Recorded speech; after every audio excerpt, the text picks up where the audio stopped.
kasih WC. Kemarin di Palembang, bantuan dari alumni 52 unit WC.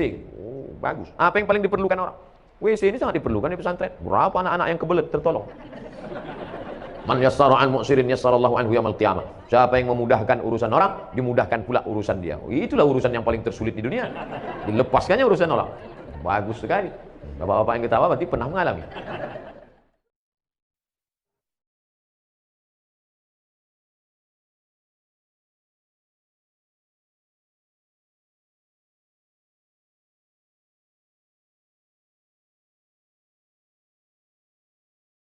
Sudah rutin sholat tahajud, alhamdulillah. Sholat istikharah hampir 2 tahun. Oh, hebat.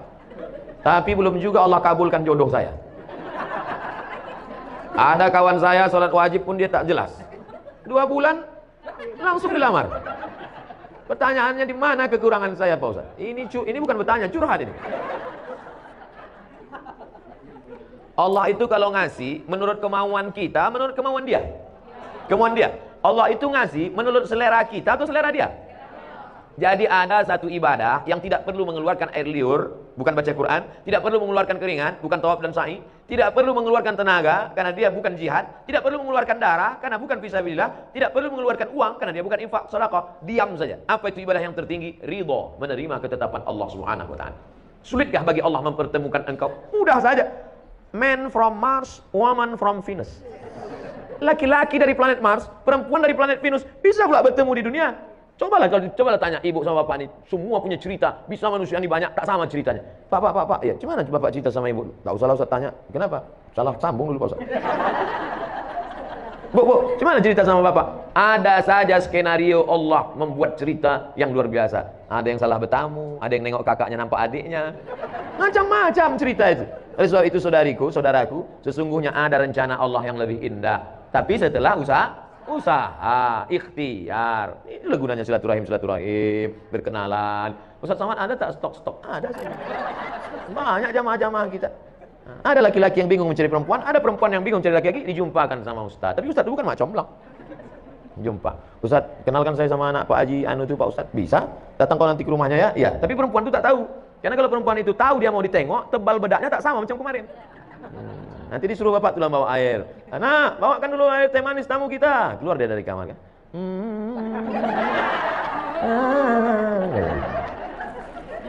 Insya Allah Allah akan pertemukan, tapi dengan syarat sabri wassalah, banyak-banyak sabar dan salat. Apakah rezeki itu diatur Allah? Ya. Apakah umur itu diatur Allah? Ya. Apakah mati itu diatur Allah? Ya. Mungkinkah ada orang lain intervensi di luar pengaturan Allah? Tidak. Lalu kenapa risau? Itu bukan pertanyaan saya, itu pertanyaan Ibrahim bin Adham tentang orang yang ragu, risau. Ditanya Ibrahim bin Adham, apakah rezeki diatur Allah? Betul. Apakah umur diatur Allah? Iya. Apakah pertemuan diatur Allah? Iya. Adakah intervensi di luar selain kuasa Allah? Tak ada. Kenapa engkau risau? Iya juga ya. Apakah salat yang ditinggalkan saat haid mesti diqadha? Hadisnya riwayat Aisyah. Kunna nu'maru biqadha'is shaum wa lam nu'mar biqadha'is shalah. Kami disuruh mengganti puasa tapi tak disuruh mengganti salat. Kunna di situ kami. Kami yang ngomong Aisyah. Kalau Aisyah ngomong kami, laki-laki apa perempuan? Kami, perempuan, disuruh mengqadha puasa. Adapun salat yang tinggal ketika dalam masa menstruasi tidak diqadha, tak diganti. Saya selalu bangun salat tahajud tapi seringkali tertidur di tengah salat. Sehingga lupa rakaat ataupun bacaan. Tapi saya selalu berusaha untuk bangun, Pak Ustaz. Apakah salat saya diterima Allah Subhanahu wa taala? Orang yang wajib salat itu baligh berakal. Ada yang baligh tapi tak berakal. Maka ini termasuk tak berakal. Karena akalnya hilang. Orang yang akal hilang itu 3. Anil naim hatta yastayqiz, orang tidur sampai bangun. Anil shabi hatta yahtalim, anak kecil sampai akil baligh. Anil majnun hatta yafiq, orang gila sampai sembuh. Jadi waktu mau cuci muka wuduk itu, cuci bersih-bersih, gosok-gosok kepala ini, ayatnya jangan terlalu panjang. Udah tahu ngantuk berat, dibaca pula Yasin. Tidurlah. Baca qul huwallah inna a'tayna wal asri. Nah itu. Tapi kalau qul huwallah pun tertidur juga, ini parah betul ini. Orang yang cepat, orang yang banyak tidur itu 2 kemungkinan. Pertama, kurang gizi, kedua diganggu setan. Oleh sebab itu baca-baca banyak auzubillahi samil alim minasyaitonir rajim, auzubi kalimatillahi tammati min kulli syaitani wa hamati wa min kulli ainil lammah. Untuk gizi banyak-banyak makan minyak ikan. Banyak-banyak minum madu. Saya seorang bapak yang meninggal lebih dulu, maka istri menerima 1/8 hak istri sebagai istri almarhum. Harta bapak 1 miliar. meninggal, bapak meninggal lebih dulu, meninggal bapak, maka ibu mendapat 125 juta, 1/8. 875 dibagi kepada anak-anak yang lain ahli waris, anak laki-laki 2 kali bagian anak perempuan. Setelah itu anak lelaki almarhum meninggal. Apakah ibu dari anak laki-laki tersebut tetap mendapat 1/8? Tetap dapat 1/8, karena makna walakum nisfu ma taraka azwajukum illam yakul lahunna walad.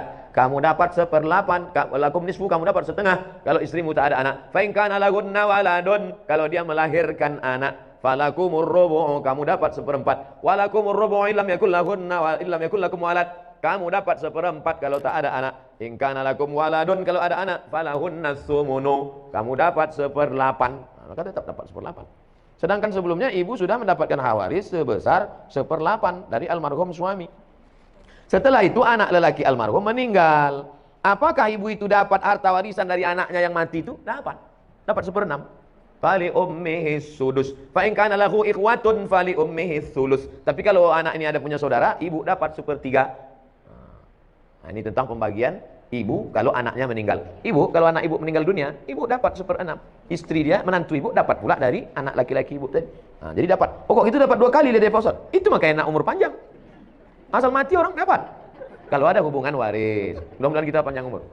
Oh, banyak yang mau dapat lah. Ada kisah Imam Syafi'i menginap di rumah Imam Abdullah bin Hambal. Dan putrinya melihat Imam Syafi'i tak sholat tahajud. Dijawab Imam Syafi'i karena memikirkan 7 masalah umat. Dalam kajian lain, Ihya Ulumuddin ini nama kitab. Nama penulisnya Imam Abu Hamid Al-Ghazali. Meninggalnya 505 Hijrah. Kitab yang paling bagus tentang psikologi Islam. Tentang masalah hasad, masalah dengki, masalah busuk hati. Ini kitab Ihya Ulumuddin. Bagus. Bahwa ibadah yang bersifat fardu ain lebih diutamakan dibanding fardu kifayah. Bagaimana pendapat Ustadz tentang hal tersebut? Ada kontradiktif antara perbuatan Imam Syafi'i dengan ucapan Imam Syafi'i. Katanya, ibadah yang fardu ain lebih utama dibanding fardu kifayah. Sedangkan dalam riwayat kehidupannya, dia tidak sholat tahajud karena memikirkan 7 masalah umat. Memikirkan masalah umat itu kan fardu kifayah. Sedangkan sholat tahajud sunat, bukan fardu ain. Tahajud bukan fardu ain. Kecuali ditinggalkannya sholat wajib. Kok kenapa tak sholat wajib? Aku memikirkan umat nih sekarang. Nah, itu tak betul. Dan tidak pula tiap malam. Imam Syafi'i bukan tiap malam dia tak tahajud. Jadi ceritanya Imam Syafi'i bertamu ke rumah Imam Ahmad bin Hambal. Paginya ditanya sama anaknya. Ya, itu siapa ya? Kok aneh kawan ayah itu? Kenapa? Ada 3 aku lihat. Yang pertama, kuat kali makan dia. Habis makanan. Yang kedua, dia tadi sholat subuh tidak wudu. Yang ketiga, dia tak tahajud. Kata Imam Ahmad bin Hambal, itu Imam Syafi'i, guru saya. Imam Ahmad bin Hambal itu murid Imam Syafi'i ketika sedang berada di Baghdad, Irak. Imam Syafi'i meninggal 204, Imam Hambali meninggal 241. Ingat, ada 2 angka yang mirip, 204, 241. Kenapa dia sholat subuhnya tidak wudu? Karena wudu isyanya tak batal. Kenapa dia tak tahajud malam itu? Karena tahajud amal pribadi. Sedangkan ada amal mengalir setelah mati, yaitu amal jariah nulis buku. Tahajud kalau kita buat untuk kita sendiri, mati kita putus. Tapi kalau nulis buku, tapi jangan tiap malam nulis tak tahajud. Sekali-sekali. Yang ketiga, kenapa makannya banyak? Karena makanan orang beriman itu obat. Nah, Bapak, Ibu kalau banyak tadi makan, mana tahu ditanya, kok banyak kali makan? Ini obat. Cuman kadang orang yang 3 cerita ini, yang 1 itu aja ingat ya. Yang 2 itu tak ingat. Makanan orang beriman itu la ya'kulu ta'amaka illa taqiyun. Tidak ada yang memakan makananmu kecuali orang yang bertakwa. Yang menyiapkannya takwa, yang memakannya pun orang takwa. Semua yang saya makan di rumah ini, yang kita makan di rumah ini jadi amal soleh. Kenapa? Karena orang beriman itu makan liyuqima sulbahu, untuk menegakkan tulang belakang. Asal sudah tegak tulang belakang, stop. Jadi kalau Bapak Ibu nampak nanti saya makan ini, mau ambil ini, ambil ini. Ustaz kau banyak kali makan. Aku kalau tidak begini tak tegak tulang belakang. Boleh tak salat tahajud 10 menit sebelum azan subuh? Waktu tahajud dari sejak Isya sampai azan subuh. Jakarta subuhnya sekarang jam berapa? 4:06. Jam 4 sholat tahajud sah. Tapi jangan tiap malam. Boleh sekali. Jam 4 udah berbunyi, udah suara mengaji di masjid, boleh. Yang penting belum masuk waktu subuh. Saya tidak mengatakan azan. Saya tidak mengatakan azan. Belum masuk waktu subuh. Karena banyak juga sekarang muazin, azannya sudah masuk beberapa saat. Dia pun ketiduran juga. Boleh tak witir 1 rakaat Pak Ustaz? Sedikit-sedikit witir 1 rakaat. 3, 5, 7, 9, 11. Habis. 11 paling banyak. Jadi kalau ada orang sholat witir 1 rakaat, sah. Tapi masa iya mau masuk surga 1 rakaat? Masih tengok malaikat, berapa witir kau? 1, mak, sedikit kali kata malaikat. Pede kali kau masuk ke sini 1. Imam Ahmad bin Ambal, Imam Hambali, sholat dari Isya sampai subuh. Nabi, wala saufa yu'tika rabbuka fatardah. Apapun yang kau mau ku kasih Muhammad, sampai bengkak kakinya. Satu rakaat mau masuk surga. Kau masuk surga? Ya Allah, di kaki 5 yang tak apa-apa lah. Mudah-mudahan kita masuk surga Jannatul Firdaus. Idza sa'altumullah, kalau kau minta kepada Allah fas'aluhul firdaus, mintalah surga Jannatul Firdaus. Bagaimana hukumnya kalau suami berselingkuh? Apakah sebaiknya bagaimana kalau suami garis miring istri? Suami atau istri berselingkuh, apakah sebaiknya suami istri itu minta cerai atau gimana Pak Ustaz? Jadi saya khutbah Jumat. Selesai saya khutbah Jumat, datanglah bapak-bapak menangis. Ada apa Pak? Saya tenangkan dulu. Setelah tenang, apa masalahnya? Istri saya berselingkuh sama kepala dinas. Gara-gara sering pergi keluar kota. Kalau aku tanya, kata dia udah macam ayahku dah. Bapak itu pun katanya udah macam anakku. Berawal, udah tua kali udah. Berawal dari macam, berakhir dengan macam-macam. Nah itulah, ini pelajaran jangan sampai menganggap udah macam ayahku, udah macam abangku, udah macam adik. Bukan? Banyak orang ini menganggap masalah sholat, aku ikut Allah. Masalah puasa, aku ikut Allah. Tapi masalah pergaulan ini, aku lebih tahu daripada Allah. Nah, ini studi kasus. Saya tidak menjawab ada di dalam kitab. Nah, true story, kisah nyata. Pak Ustadz, ini udah berselingkuh 2 tahun. Terus gimana? Dia sudah tobat. Saya katakan, kalau hitam katakan hitam, kalau putih katakan putih. Kalau padi katakan padi, jangan sampai tetampi-tampi. Kalau jadi katakan jadi, jangan sampai tenanti-nanti. Kenapa ke situ pula begini? Kalau kau sanggup terima dia, terima. Tapi kalau tak sanggup, lepaskan baik-baik. Istiqarah dulu, kasih waktu. Sebulan, 2 bulan, 3 bulan. Gimana sanggup? Insya Allah, sanggup Pak Ustaz. Serius sanggup? Sanggup Pak Ustaz. Oke lah, jagalah. Sebulan sesudah itu datang lagi. Tak sanggup saya Pak Ustaz. Asal saya dekat, terbayang saya wajah selingkuhan. Membara rasanya dalam. Tapi kemarin kau bilang sanggup. Pelintat-pelintut ini. Tak betul, cakapnya tak bisa dipegang. Binatang itu yang dipegang talinya. Kalau orang yang dipegang cakapnya. Kalau orang tak bisa dipegang cakapnya, ikatnya pakai tali. Disitulah baru saya tahu bahwa tidak ada laki-laki yang bisa menerima woman use it, yang sudah dipakai orang lain. Kebayangnya muka laki-laki, tak bisa dia terima. Oleh sebab itu ujung-ujungnya dilepaskannya juga. Maka jangan pernah terjerumus dalam jaga diri baik-baik. Karena tak ada laki-laki yang bisa. Kalau ada laki-laki yang bisa menerima, mungkin ada, tapi saya belum jumpa lagi. Mungkin ada yang bisa. Kau terima dia? Saya terima Pak Ustaz. Kenapa kau terima? Karena saya lebih banyak pula dari itu lagi. Bisa jadi. Nah, oleh sebab itu. Oke lah, kita husnuzan, mudah-mudahan bisa diterima. Amin. Tapi kalau bisa kau terima, jangan kau ungkit-ungkit, jangan kau ungkap-ungkap, tutup. Mestinya kau tak perlu buka buku diariku, hanya akan menambah lukamu. Lagu Krisdayanti. Nanti kalau mau upload tolong tutup itu. Oleh sebab itu maka kalau terima dengan baik. Tapi kalau tak terima, lepaskan dengan baik, sampaikan ke hakim. Hakim akan menjatuhkan talak. Hakim akan menjatuhkan talak. Tak bisa talak di rumah, hakim nanti akan menjatuhkan. Laki-laki menjatuhkan, tapi resminya menurut hukum, maka hakim. Oleh sebab itu maka mudah-mudahan kita terselamatkan dari perbuatan-perbuatan macam ini. Amin. Ya Rabbal Alamin. Ada pertanyaan? Assalamualaikum warahmatullahi wabarakatuh. Waalaikumsalam warahmatullahi wabarakatuh. Bagaimana hukumnya jika kita takziah sedangkan almarhum itu orang lain? Apakah boleh sampai kepada almarhum? Waalaikumsalam warahmatullahi wabarakatuh. Kata Nabi, kalau kau lewat di makam baki di samping Masjid Nabawi, keluar masuk dari pintu Babus Salam, laki-laki keluarnya tembus itu lurus, nama pintunya Babul Baki, pemakaman Baki. Kalau lewat di Baki, ucapkanlah salam, assalamualaikum ya ala diyar minal mu'minin wa inna insyaallah bikum lahiqun yarhamullahu mustaqimin wal mustaqirin nas'alullah lana wa lakumul afiyah. Kalau dibacakan doa itu sampai tak pada orang di Baki itu. Ada hubungan kita sama orang Baki itu? Mana ada? Dia Arab, kita Arab cemas. Kita Arab maklum. Itu menunjukkan bahwa doa orang Islam sampai. Maka jangan ragu, tahlil, takziah sampai pada orang mati. Sampai. Tapi ini Pak Ustaz, hadis. Idza matal insan, kalau manusia mati, inqata'a amalnya putus. Kecuali 3. Waladun salihun, ilmun yuntafa'u bih, shadaqatun jariyah. Ini orang tak paham hadis. Abdul Somad kalau mati, amal Abdul Somad ini putus. Bukan amal bapak ibu putus ke saya. Amal bapak ke saya putus apa tidak? Tidak, kalau putus amal bapak, macam mana ada sholat jenazah?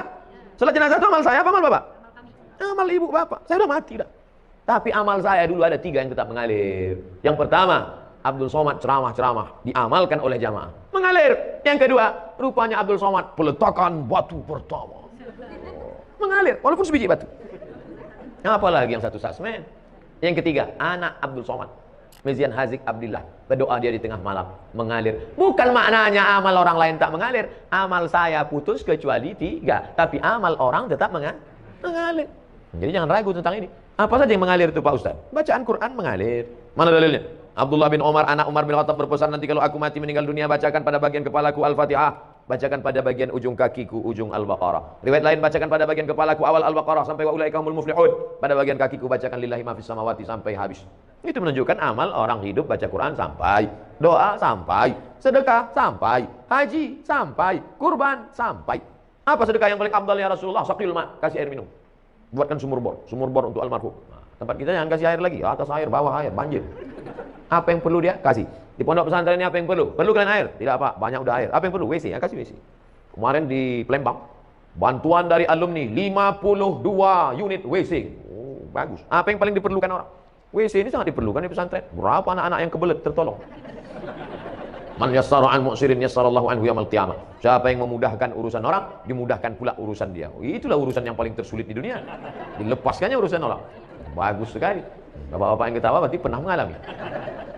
Nah, jadi ceritanya Pak, bacaan Quran sampai, bacaan doa sampai, jangan takut, jangan khawatir. Walaupun kita tak ada hubungan sama dia, karena berdasarkan hadis Nabi. Adapun hadis yang mengatakan tak sampai adalah amal yang mati itu yang lain putus-putus. Amal saya putus, tahajud saya putus, witir saya putus, sholat saya putus.